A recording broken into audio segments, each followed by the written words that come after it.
జై హింద్. జనరల్గా CBSE school అనగానే అందరికీ ఏం ఆలోచన ఉంటుందంటే ఒక రాష్ట్రం నుంచి ఇంకో రాష్ట్రానికి ట్రాన్స్ఫర్ అయ్యే వాళ్ళకు మాత్రమే ఆ స్కూల్ అని చెప్పేసి ఎక్కువ మందిలో ఒక నమ్మకం ఉంది.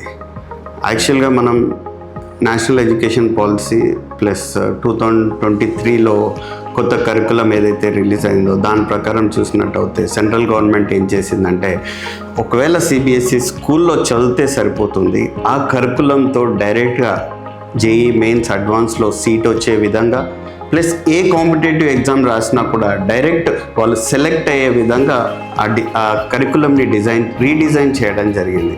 సో సిబిఎస్ఈ స్కూల్లో చదవడం వల్ల డైరెక్ట్గా మనకి ఎటువంటి కాంపిటేటివ్ ఎగ్జామ్ కన్నా కూడా పిల్లలు రెడీ అవ్వడం జరుగుతుంది.